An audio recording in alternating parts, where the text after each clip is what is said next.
Hello, and welcome to FutureRisk, AuditBoard's video series spotlighting emerging risk areas and unique approaches to risk treatment. And joining me today is Megan Duggan, Senior Manager of Risk Consulting with Ernst & Young, as well as Scott McCowan, EY America's Risk Management Leader. Now, my colleagues here from EY, they have, I would say, a very complementary view of bringing risks together in what you call the connected risk approach. So can you tell me a little bit more about that and how it may relate to what I just described? So the connected risk approach, as you referred to, and we call it the wheel, which I think makes a lot of sense for this as well, really stems upon four main quadrants around risk taxonomy, risk assessment, coordinated response, and then risk insights, or really risk reporting. And so it's trying to elevate the concept of integrated risk management and the imperative of having a very clear and concise message around those emerging risks that you had mentioned. We had done a board survey, the Global Risk Survey, back in 2021, and we surveyed boards of directors and executives and found that only 20% felt that they had a good handle on their risk. 20%, really? 20, yes. Oh my God. So 1 in 5, right? So, yeah. So there is a huge imperative to really put risk management on its head and think about it differently. And how do you infuse technology and the coordination amongst these siloed organizations that we refer to into that connected risk approach? And so when you have organizations trying to build out this connected risk approach, where do they begin? So it's a wheel, it's continuous, but we like to say to start with the risk ecosystem and integrated taxonomy. So really it's starting with who are the players and what are the risks that we're facing as an organization. So we start with that risk taxonomy to really say, here's our landscape of risk and here's the detail behind it so that it's not just at the macro level or the old school ERM level where you've got 10 risks that you're managing. You're really getting down to that detailed level so that you can identify the indicators of risk at that detailed level. And you can coordinate your response and provide your insights so that everybody understands what you're talking about and we're all speaking the same language. Yes. Well, in my experience, I couldn't agree with you more that having a common language really supports the communication. And in my view, without constant, continuous, ongoing dialogue and communication, a risk management program is doomed to fail. And so how, in this connected risk approach, continuous approach, how do you weave in the communication element using this common language? It really starts with identifying the players and being proactive about it. So the reason we started down this connected risk approach is because too often organizations are operating in silos. You've got folks out in various areas of the business attacking risk in different ways or not attacking risks in different ways. Yeah. And so they're doing it in a way that's redundant or duplicative, or perhaps you have gaps. So really creating this common language to start from and making sure you're bringing the right players to the table in some cadence that makes sense for your organization is absolutely critical. We like to talk about the risk steward kind of driving this ecosystem and integrated taxonomy approach. We often see it in the third line. It doesn't have to be the third line, but identifying that person who's got the stature in the organization and can really bring the right parties together to drive the conversation. And then, of course, when you layer in technology that provides kind of the platform for all of your various functions operating together. And then you've got the insights coming out of the back end to say, here's what we're talking about, here's what it looks like, and here's what our performance has been. It helps to drive that communication immensely. Well, and just before we started here, we were talking a little bit about how integrated risk management provides some of the objectives on which organizations can look to both define that common language, but also look to technology to enable the program. But what caught me in your description of the connected risk approach is just how it's designed to execute that whole game plan, if you will. Can you talk a little bit more about that? Yeah, it's kind of your formula for integrated risk management. So your North Star is integrated risk management. Your objectives that you described, the practical approach, are how you go about your risk, how you look at your risk. And then the connected risk approach is kind of your formula. It's your recipe book to say, what should we all do? And when you have that defined recipe and everybody is kind of looking at the same playbook, you know that you're all operating in the same manner regardless of who's taking action. And so it's having the defined process around the wheel, talking about your taxonomy, talking about assessment, defining your response plan, and then providing the insights. Yeah, Scott, when we work with companies today, technology really isn't part of the first conversation. Because really what you're trying to do is that entire environment scan, and it's amazing to understand, or even just to challenge someone on, do you know where all the risk and compliance activities are that happen within your organization? Yeah. And so just that inventory exercise of, where do they sit within the first, second, and third line, you can't really even collapse a single risk taxonomy until you know who's doing risk assessments or who is responding to risks or who has control execution as part of their mandate. And so really trying to push an organization to take that full step back before getting into technology, because rushing into technology, as you know, is just adding an additional complexity to really all you need is spreadsheets to start. Who is doing what, and do we have the same definition of risk? And so really trying to drive behind that risk steward and that concept of a risk management committee. Many companies have ERM processes as well that you can tap into, but what are those definitions of risk domains that you want to align around and make sure they're not just financial risk or operational risk, and you're focusing on strategic risk and that upside of what are we at risk of achieving our strategic objectives as a company for.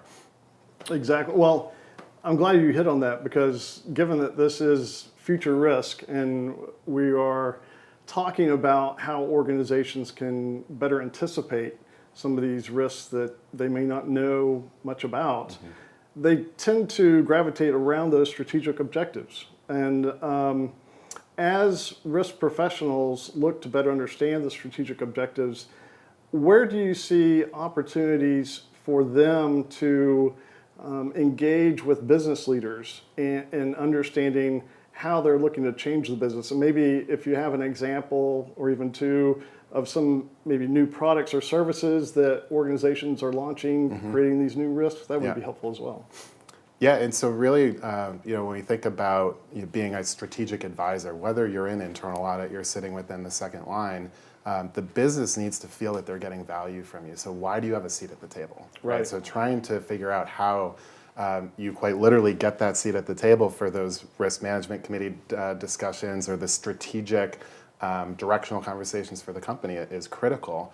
And you want to be in front of the emerging risks, as you had mentioned. And one that we had a dialogue on just the other day was AI, right? And so exactly. there is the concept of organizations adopting AI at a rapid pace right now, but then there's also what should risk management's mandate be around that? Can we trust the AI? Yeah. And it's different from traditionally how we thought about RPA, because now you're introducing this concept of decision making.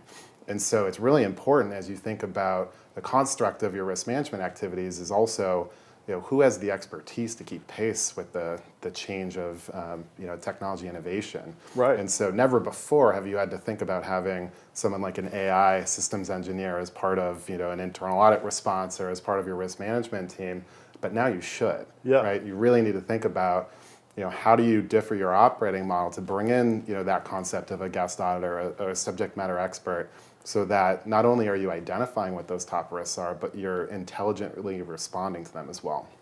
Makes a lot of sense. And it sounds like, by having that expertise within an internal audit or risk management function, you can also engage earlier on in the process of, say, like product design, and have those either controls or risk management mitigation strategies built into the product, as opposed to, as we know and seen time and time again, something happening on the very end and being very ineffective. Right. Yeah, I mean, and some of that is just really kind of focusing on the second part of our quadrant, which is the risk assessment process, right? And so we've spent a lot of time within the past year really doubling down on what does it mean to have an effective risk management approach or risk assessment approach. And no longer is it just a qualitative interview based off of the dialogue that we just had. Yes. You need to diversify your inputs. And so when we look at a risk assessment, it's across qualitative, which is the what keeps you up at night dialogue. It's quantitative, or the concept of transactional continuous monitoring and leveraging the data that's coming out of your ERPs. You have risk performance, which by its very nature is working with the other risk and compliance organizations to understand what activities are they undertaking aligned to particular risks, and what were their conclusions, and how should that define what your risk assessment process looks like. And then the one that we love right now is external data, and what we call the bias buster. Yeah. And so if you're bringing to your organization a risk assessment process that's heavy on qualitative, or maybe you're even using some analytics and continuous monitoring, that's still an inward view of your organization.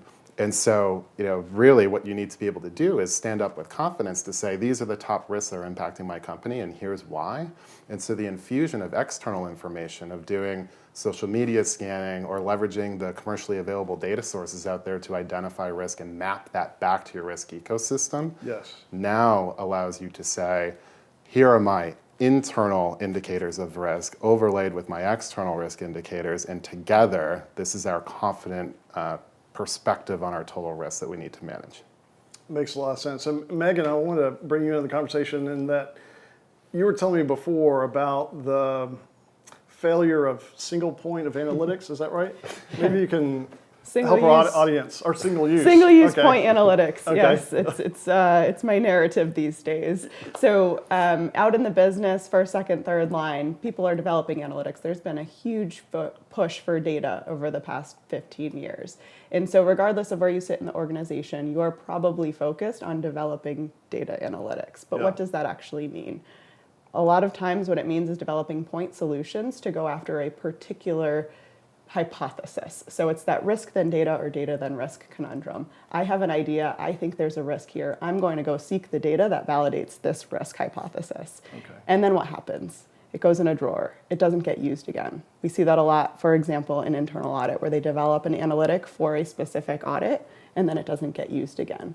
What we're trying to help organizations with is turning that point analytic into continuous monitoring, continuous analytics, or risk assessment quantitative data, as Scott mentioned. So taking those analytics, tagging them to your risk universe and taxonomy that we spoke about, developing thresholds to say, when does a performance indicator become a risk indicator? Yes. And then having the intelligence right there in front of you, so you're no longer applying judgment on top of the data. The data is already telling you the story and what the risk is behind it. Makes a lot of sense, and it's a much more objective process. It But is. I mean, as we're headed into this economic downturn that I'm pretty sure we're going to have some form of, everyone's going to be concerned about cost and how to manage cost. And having these analytics or throwaway just is not sustainable for risk practitioners. Well, one other item that I wanted to hit upon was the risk response piece built into the connected risk approach, especially as it relates to third parties, because we're seeing greater use of third parties in the digital realm, creating new digital products and services, because either the skill isn't resident inside the organization, or the innovation that needs to occur can't occur at the same pace. So when you're using third parties and have to respond to a risk event, how does this connected risk approach help? It's knowing that landscape, as we talked about before, of who's already doing what is our risk tolerance in these particular areas, and where do we have perceived gaps. So I won't steal the battleship analogy. Go ahead and take it over. I want to hear this. Yeah. Well, just picture your childhood favorite game, Battleship.